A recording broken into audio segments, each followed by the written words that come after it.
le nouvel entraîneur du Bayern. Je ne sais pas s'il est sur OnlyFans, mais en tout cas, il est bien sur le banc Je pense que lui, du Bayern. Il débute son aventure à Munich par le match du titre demain contre le Borussia à 18h30. Salut Polo Breitner. Bonsoir mon cher Thibaut, bonsoir tout le monde. Salut Polo. Je dis, On a une question pour toi. C'est quoi ta question, Kevin? Comment on prononce Ah oui. Der Klassiker? Oui. Der Klassiker. Je l'ai pas Mais dit avec comme un ça peu tout à l'heure. d'accent allemand, Polo. Entendons-nous. Der Klassiker. C'est très bien. Juste Der Klassiker. Oui, il n'y a pas de. Voilà. Il n'y a pas un petit. On a Et d'ailleurs, un le peu sur mot classé, K, je c'est sais pas. classique. Hein. Ah voilà, Der Klassiker. Mais Ouais. ce mot est juste une construction médiatique. Hein, Ouais, marketing. ça va, Polo, ça bah va. Oui, non, mais le vrai classiqueur, pour ceux qui aiment le football Oui, allemand, c'est c'est Mönchengladbach. Mönchengladbach, Bayern, on sait. Alors, classiqueur ou pas, vous battez pas Oui. là-dessus. J'ai commencé en disant le match du titre, j'abuse ou pas, Polo? Oui, ça peut être le tournant du titre, c'est très clair. En tout cas, le Bayern ne peut pas perdre demain. Ça va être très compliqué sinon de rattraper le Borussia Dortmund qui, rappelons-le, est quand même invaincu lors des matchs retour en Bundesliga. Et c'est vrai qu'on ne parle que de ça depuis une dizaine de jours en fait, depuis la nomination de Thomas Tuchel. Et la pression est côté bavarois, évidemment, mais on ne peut pas évacuer le fait qu'il peut très bien y avoir une raclée demain subie par le Borussia Dortmund à Munich.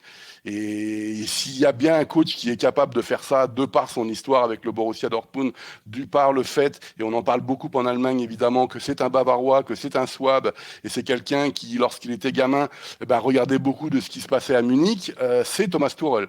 Et évidemment, c'est très intéressant de voir. Alors, je veux bien vous parler tactique un petit peu, mais on a très peu d'informations sur la composition. Thomas Tuchel a donné quelques lignes directrices, un peu comme Julian Nagelsmann, c'est-à-dire que il y aura forcément des gens qui demain qui ne seront pas contents et qui seront sur le banc. Et est-ce que ça va être une défense à 4? Est-ce que ça va être une défense à 3? Ça pose énormément de questions. Si on passe dans une défense à 4, ça veut dire quoi? Que Pavard est remis sur le côté droit. Et donc là, on a les vieilles polémiques sur Pavard qui veut plus jouer arrière latéral.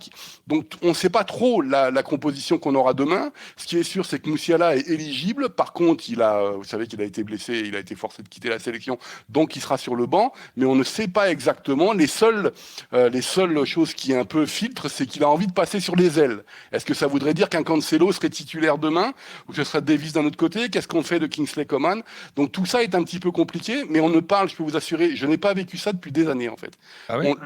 L'actualité à côté n'existe pas. C'est-à-dire ouais que là, on a vraiment un rendez-vous, un choc qui doit théoriquement donner le titre 2023. Et on voulait ça en Allemagne depuis des années, on ne l'avait plus. Même quand le Borussia Dortmund avait 9 points d'avance avec Lucien Favre, le Bayern est passé devant, mais il n'y avait pas de duel direct, etc.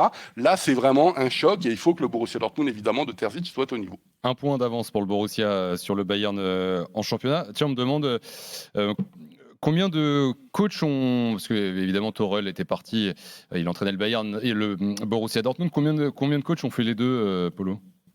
C'est une excellente question. J'ai pas bossé. Ah pardon, moi je voulais pas te... Non, mais attends. Il n'y a pas dû en avoir beaucoup, de toute façon. Mais... Il n'y en a pas des masses à ma connaissance. Même les grands, ils passaient pas forcément par le Borussia Dortmund. Il ne doit pas y en avoir des masses, les amis. Ça, c'est une excellente question.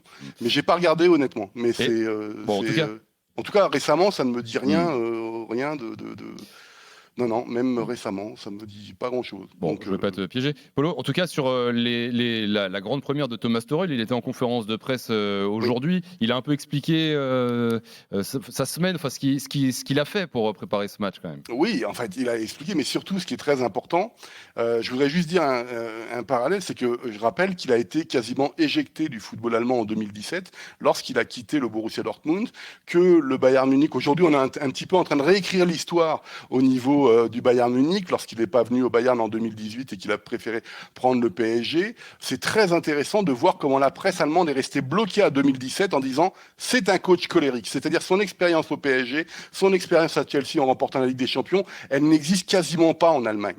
Et donc on est très très suspicieux sur sa capacité à s'adapter. Et pourtant, quand tu le vois en conférence de presse, eh bien, il a pris quelques années, il a pris de la bouteille, il n'est plus forcément quelqu'un qui veut s'opposer systématiquement soit à une direction, soit à une institution où il n'a pas envie, entre guillemets, de faire la peau au Borussia Dortmund. Mais tu sens que dans son discours, eh ben, il est passé par la Première Ligue, il est passé par un club très compliqué avec des stars, le PSG, et ça bonifie, j'ai envie de dire, son discours, en tout cas en conférence de presse. Évidemment, tactiquement, il n'y a pas grand-chose à faire, parce que les joueurs étaient en sélection, il a pu travailler hier, il a pu travailler un petit peu aujourd'hui, il sait très bien que c'est une victoire mentale, il va pas pouvoir changer grand-chose sur le moment, donc c'est ça qui va être très important, mais je reviens quand même sur quelque chose qui, moi, m'a beaucoup frappé lors de sa présentation, je ne parle pas de la conf de presse qu'il a faite aujourd'hui, c'est qu'il a remercié Uli Hoeneß. Je rappelle qu'Uli Hoeneß, aujourd'hui, il est président d'honneur du Bayern Munich, il n'a plus aucune fonction opérationnelle. C'est-à-dire que comment se fait-il qu'il remercie Uli Hoeneß ? Ça veut dire que le vieil éléphant, il est toujours là pour décider qui vient ou qui ne vient pas.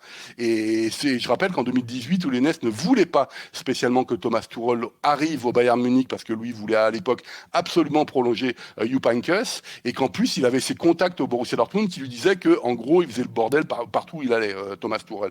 Donc le fait qu'il se retrouve un petit peu en disant on a aplani tous les problèmes fait qu'on a une nouvelle page du football allemand et du Bayern Munich qui s'ouvre. Et je pense que c'est passionnant d'analyser. Ça va être demain, je pense, passionnant de regarder l'attitude de Thomas Tuchel parce qu'il y a beaucoup d'émotions. Quoi qu'il le en dise, il y a beaucoup d'émotions sur le fait qu'il est avec le maillot du Bayern Munich. C'est demain à 18h30 et tu seras là, Polo, dans l'after pour nous raconter tout ça. Un mot rapide, Kevin, Jo, sur ce choc-là, ce Bayern-Borussia. C'est vrai que on n'a pas vu le Bayern de Tourelle, donc c'est dur à lire en fait. Sur la dynamique, déjà, parlons-en une dernière fois, mais c'est complètement dingue que le Bayern ait viré Nagelsmann. Franchement, c'est complètement fou. Narfold Silva. C'est-à-dire ? C'est compréhensible.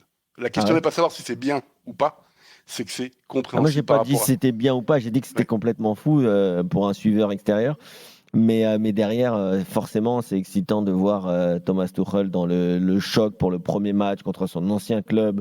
Là, même Netflix, je ne sais pas s'ils auraient pu y penser. Et ça va être énorme avec Jude Bellingham d'un côté. Malheureusement, on n'aura pas Musiala de l'autre. En tout cas, pas dès le départ. Mais avec des stars des deux côtés, des excellents joueurs, une magnifique ambiance. Ça va être un match à ne pas rater. Otmar Hitzfeld, mon Polo. Oui, bien sûr que je suis idiot.